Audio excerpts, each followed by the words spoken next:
ang sarap.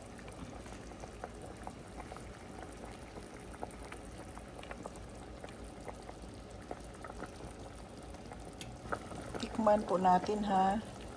Tikman natin kung ano.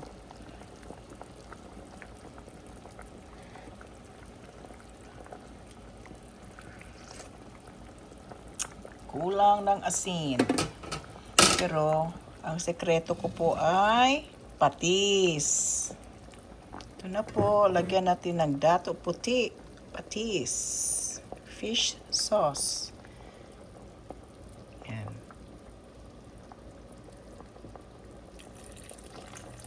Yan. Kunti-kunti lang muna para siguradong hindi maalat ang ating tinolang pompano. Okay, tikman natin guys kasi nilagyan ko na siya ng patis.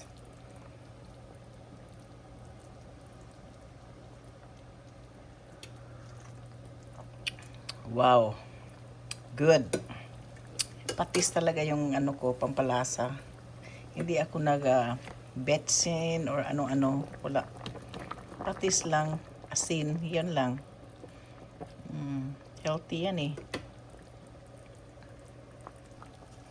Lalagyan ko rin siya konti ng itong Knorr chicken. Konti lang. There. Konti lang yan. Kasi masarap din yung mayroong chicken flavor kahit tinola, di ba po? Yan. Tayo natin konti. Buksan natin. Lagay natin yung sa Bisaya pa to, balatong. Balatong. Balatong ba to?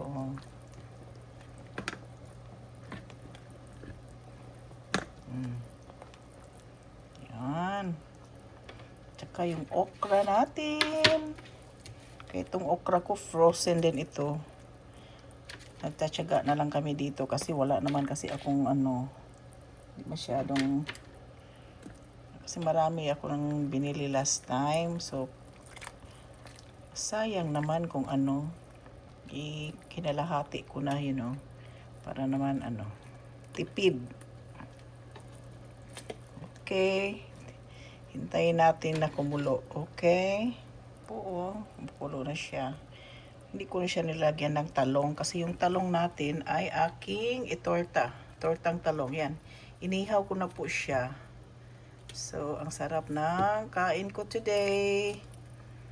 All Pinoy style. Pinoy food. Sarap talaga pag isda, diba po? Tikman nga natin kasi nilagyan ko siya ng patis.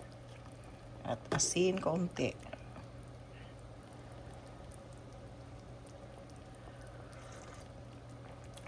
Perfect. Wow, ang sarap. Tsaka, ang lasa rin ng Knorr. Di ba po? Lagyan ko siya ng konting Knorr. Chicken Knorr cubes o powder. Hintayin natin maluto yung gulay. At saka ilagay natin yung green leaves. Last natin yun. Hello po. Good morning. Tinolang pompano ang ulam ngayon at saka sarsang talong. O diba? Pinoy na Pinoy po. Have a good day.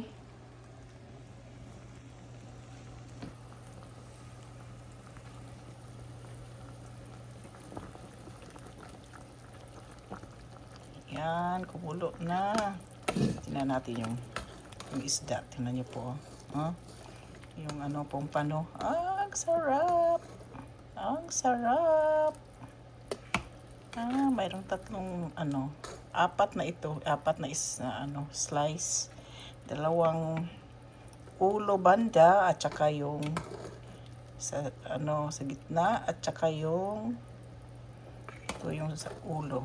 Yan, dalawa ito. Di ba? Dalawang araw ko na napagkain ito. Hindi nung kumakain yung asawa ko nito, ako lang.